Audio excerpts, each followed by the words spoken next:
The roar of the engines came first, a deep, chest-thrumming beat that drowned out the polite chatter and clinking glasses. I stood on the perfectly manicured lawn, a sea of catered tables and silk dresses whipping around me in the sudden gale.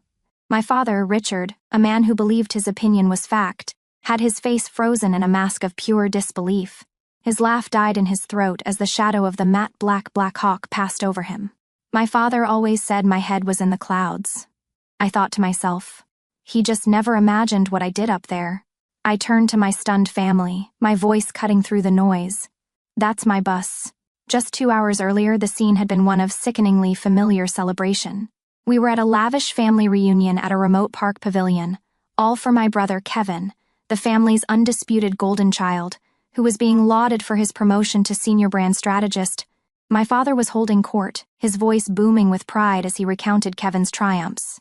He saw me standing quietly with a man in a discreet suit and swaggered over, clapping me hard on the shoulder.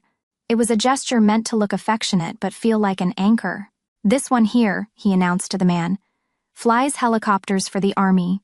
He paused for effect, a smirk playing on his lips. Basically a bus driver with a fancier uniform. "Can't imagine it's very demanding." The man beside me, a senior agent from the diplomatic security service there to give me a preliminary briefing on a future joint operation, offered a tight, professional smile. My father saw a simple guest.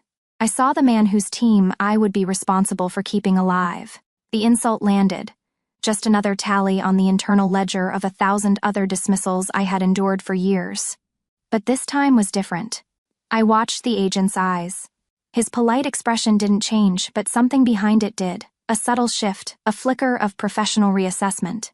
It was a look I was trained to recognize, the silent question of competence. A cold fury, clean and sharp, settled deep in my stomach. This wasn't just another casual slight at a family barbecue. This was a security breach.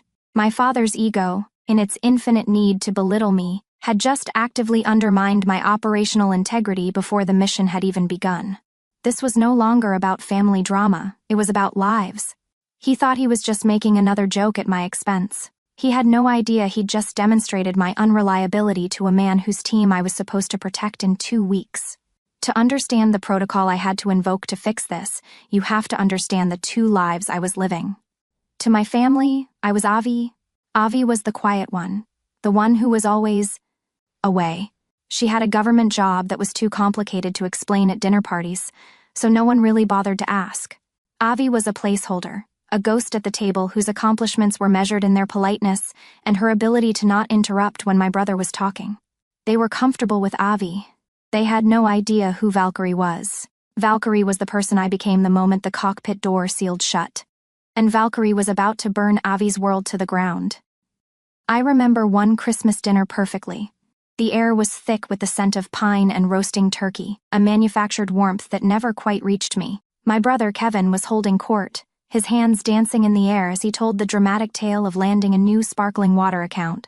He spoke of demographics and brand synergy as if he were describing the Normandy landings. My father hung on every word, his face beaming with a pride so intense it was almost blinding. My mother, Carol, a woman who believed family peace was a treasure to be protected at any cost, refilled Kevin's glass and urged him to tell them more about the ad campaign. Later, during a lull, I tried to connect. I mentioned I'd just finished a month-long high-altitude training exercise in the mountains. A grueling, exhausting program that pushed my skills and endurance to the absolute limit.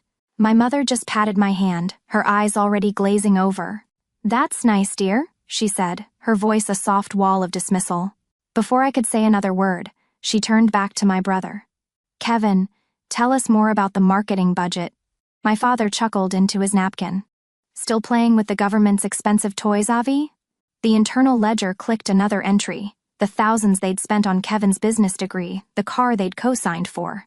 My training, which could mean the difference between life and death, was just a game with toys. Now, contrast that with a Tuesday 3 months later. I was strapped into the command seat of my MH-60 Millions Black Hawk, call sign Valkyrie, 1. Outside, a sandstorm raged, reducing visibility to near zero.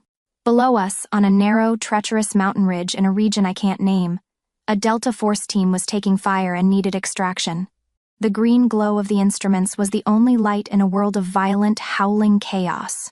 My CO pilot, Chief Warrant Officer 5 Miller, a man with more flight hours than I had hours of sleep, spoke calmly over the internal comms. His voice was steady, but the words were ice. Valkyrie, that's a negative margin landing. The wind shear is unpredictable. He was right. A negative margin landing meant there was no room for error. The rotor blades would be inches from the cliff face. A single gust of wind at the wrong moment would send us spiraling into the abyss, taking a dozen lives with us. I took a breath, my hands steady on the controls. The shouts of the operators on the ground were faint but urgent over the radio. In that moment, there was no Avi. There was only the mission. "We don't leave them behind, Miller," I said, my voice as calm as his. Adjusting for shear. "I've got this." I guided the multi-million-dollar aircraft down, fighting the wind with tiny, precise movements. The helicopter groaned, the landing gear skidded on the rock, but it held. For 2 terrifying minutes, I kept that bird perfectly still while the operators, ghosts in the storm, scrambled aboard. The last man in, the team sergeant, paused, looked towards the cockpit, and gave a single sharp nod. It wasn't praise. It was a profound acknowledgement, a sign of absolute trust from one professional to another. It was a currency my family had never been able to afford. That's the core of the problem. My family didn't just misunderstand my job, they were incapable of understanding it. I remember my mother, Carol, pulling me aside after another one of my father's dismissive rants. "You know how your father is," she'd whispered, her hand on my arm, pleading. "His world is so black and white, so straightforward. Just let him have his moment with Kevin. It's easier that way for everyone." What she meant was that it was easier for her. Easier than standing up to him. Easier than creating waves. Her desire for a peaceful dinner table was more important than my reality. And in its own quiet way, that was the deepest cut of all. For years, I let them believe their version of my life because it was simpler.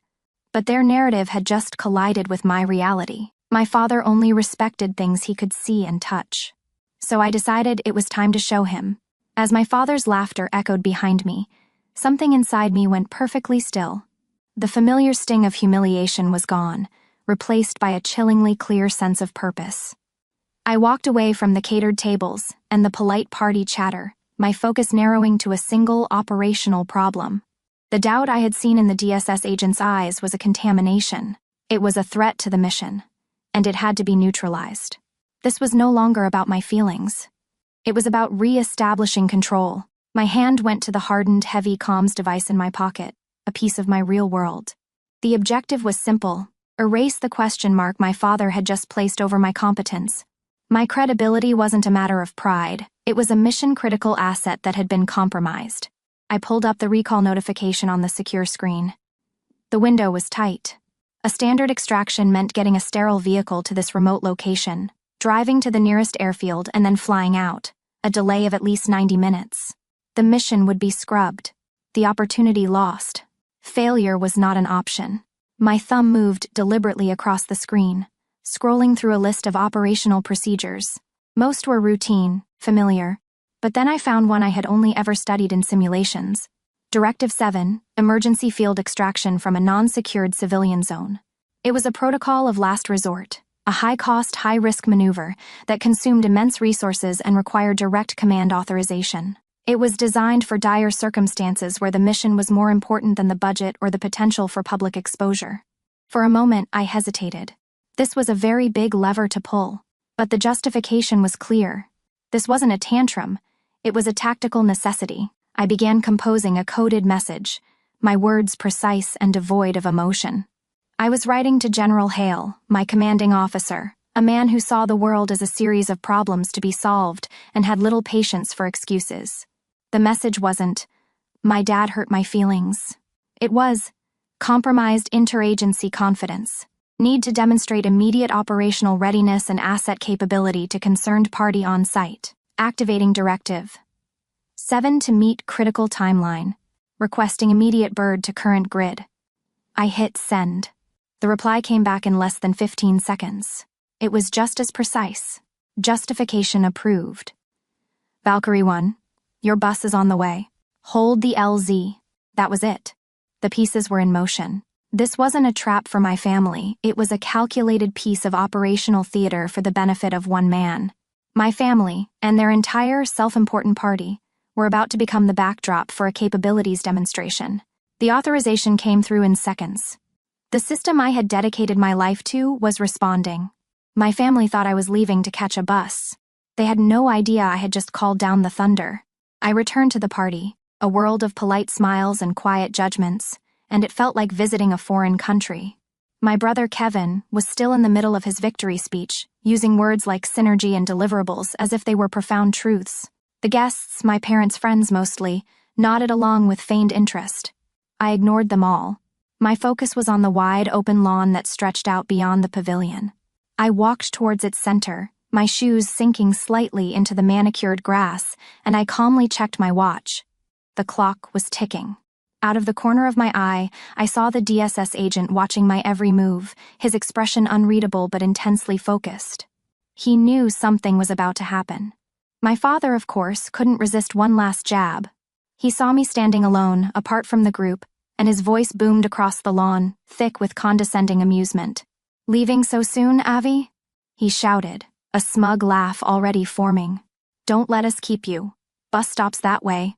A few of his friends chuckled along with him, enjoying the casual cruelty. I didn't even look at him.